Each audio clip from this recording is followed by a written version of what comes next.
This voice is not of a man, but of a river frozen mid-plunge.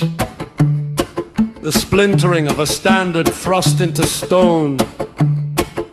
The shadowless, reflectionless, absolute loneliness.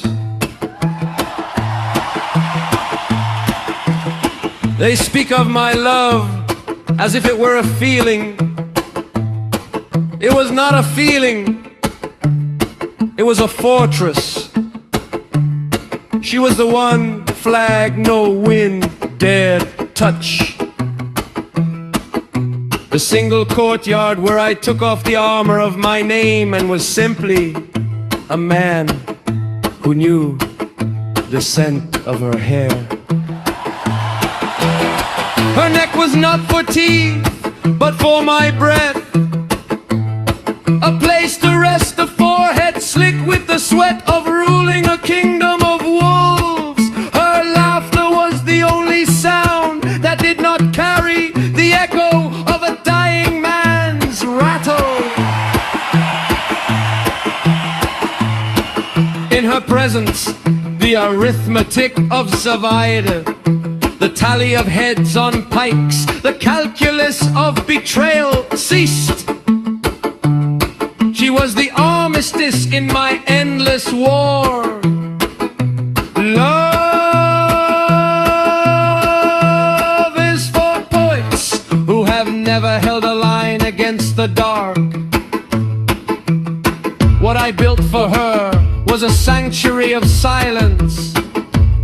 Stone walls thick enough to drown the screams from the plains below.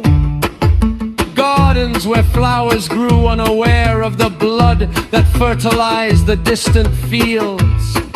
I painted the ceilings with stars I could not see from the battlements, because she deserved a gentler sky.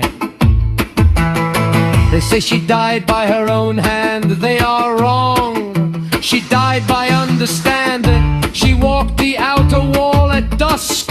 She saw the forest of my work. The setting sun gilded it. She did not scream. She saw the brutal, terrible geometry of it. The final logical argument I was making to God and Turk and rival boyar. She saw that my love for her was the same force turned inward, a protecting fury so absolute it had scorched the earth around us to keep her safe.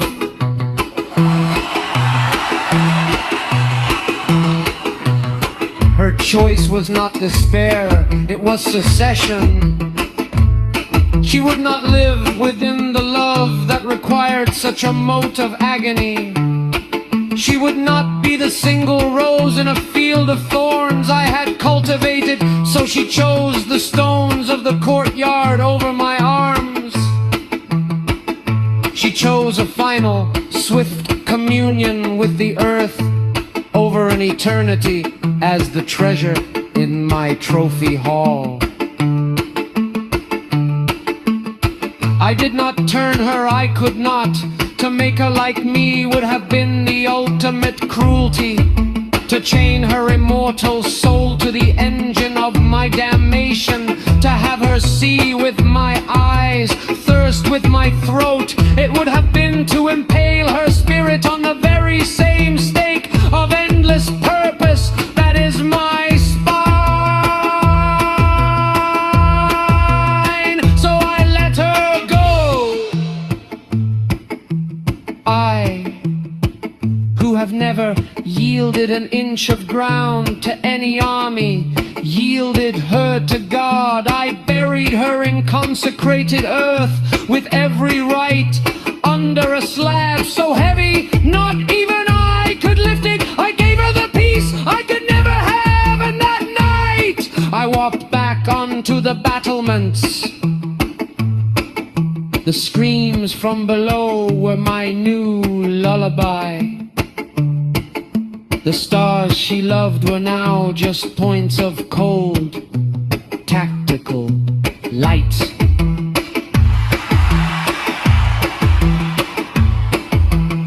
My love for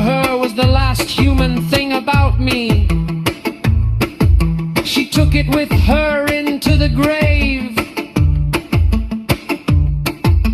What remains is not blood, it is the impaler.